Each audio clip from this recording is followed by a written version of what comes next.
Doctor, thanks a lot for weighing in on this. One of the reasons I wanted to talk to you is this is a field, I'm not sure what it is, of social science or medicine that is changing so fast that it's hard to sort of know where we are exactly. And you're in the practice of providing medicine to kids, so I wanted to get your perspective on it. What are you seeing? We at the American College of Pediatricians, and also I have many colleagues on the left, also insist that those solutions be rooted in reality, and transgender ideology is not. Sex is hardwired from before birth, and it cannot change.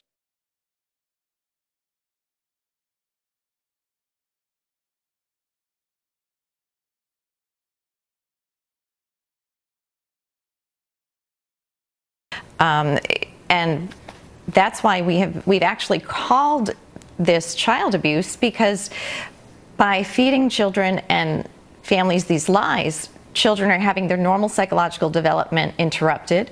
They're being put on the puberty blockers, which essentially castrates them chemically, followed by surgical mutilation later on. This is child abuse.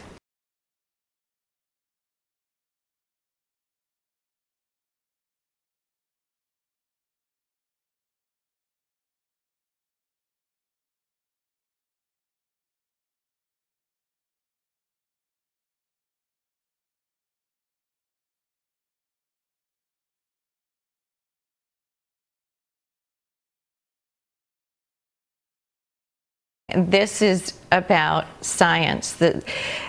What is going on now with the puberty blockers, followed by cross-sex hormones, followed by surgeries, has absolutely no track record whatsoever.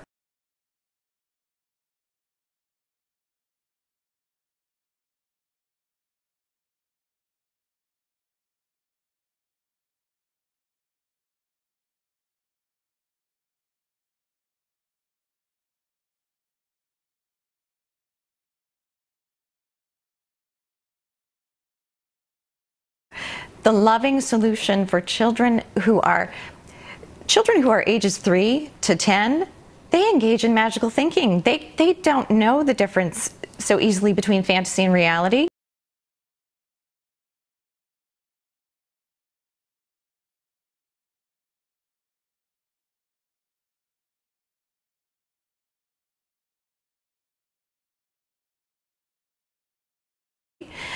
We need to nurture them through adolescence, through natural puberty.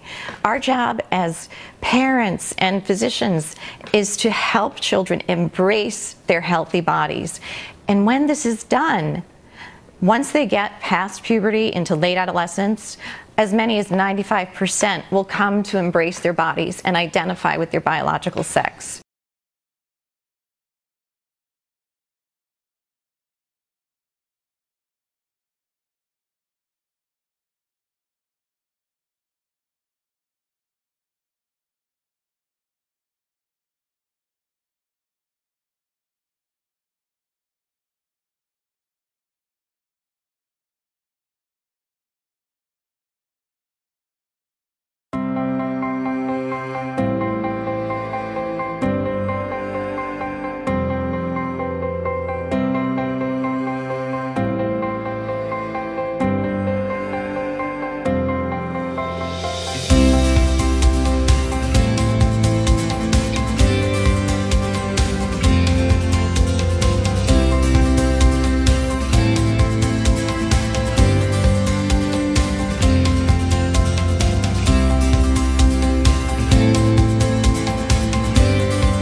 There are physicians involved who are prescribing drugs.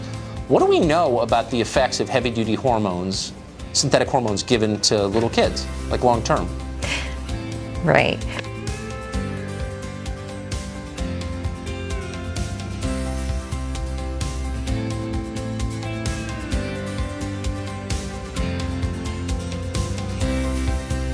Well, we don't have long-term studies, which is a major problem, which is why physicians should not be telling parents that this is settled science and that it is safe.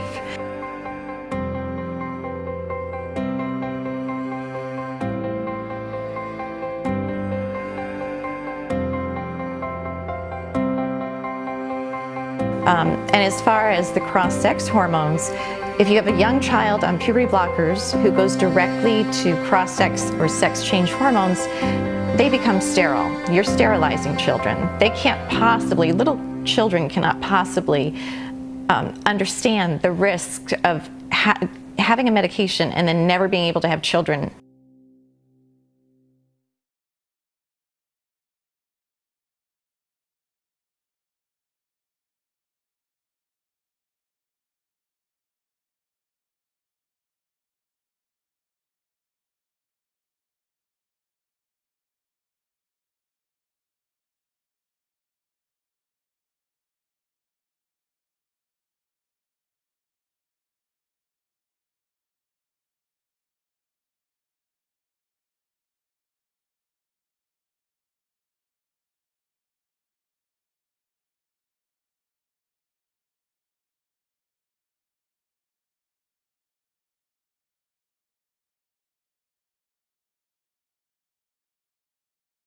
There's a lot there. Dr. Cretella, thanks a lot for that report. I appreciate it.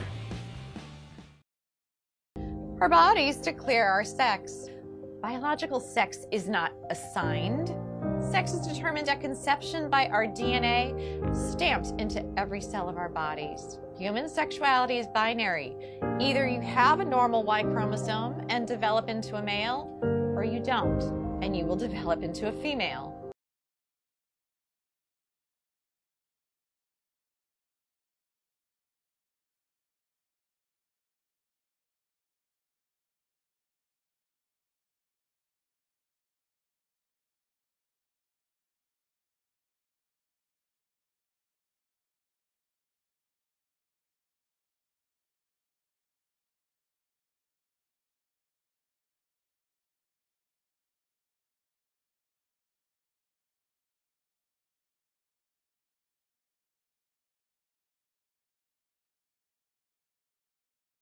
And identity is not biological, it is psychological. Identity has to do with thinking and feeling.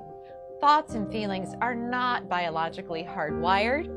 Our thinking and feeling may be factually right or factually wrong.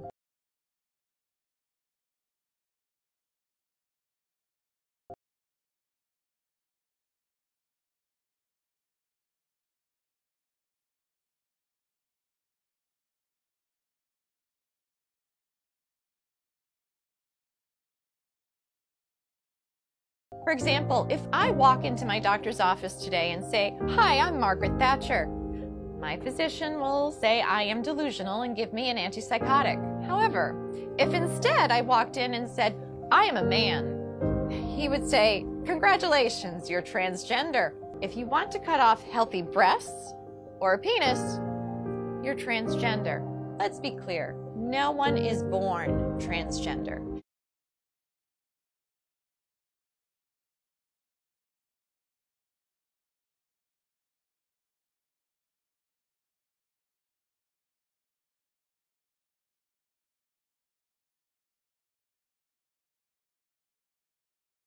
Transgender individuals face a world filled with violence, erasure, and ignorance, but by being true to themselves, they open up a road for so many others to follow. Still, why would anyone purposefully subject themselves to a life of difficulty?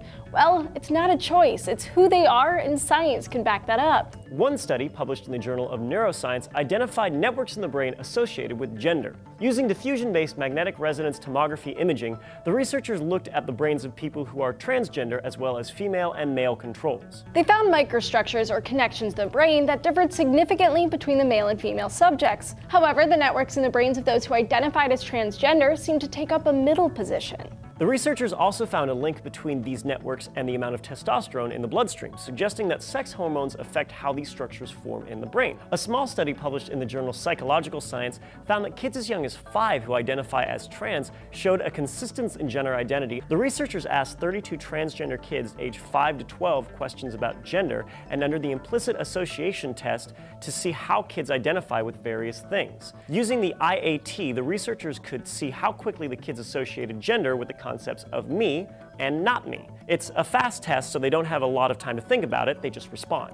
The researchers found that the kids' responses were indistinguishable from their cisgendered peers. The transgender girls responded the same as cisgender girls, and the transgender boys responded just like the cisgender boys. The researchers concluded that their study provided clear evidence to support that transgender children are not confused, delayed, pretending, or oppositional. They instead show responses entirely typical and expected for children with their gender identity.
Transgender ideology in schools is psychological abuse that often leads to chemical castration, sterilization, and surgical mutilation.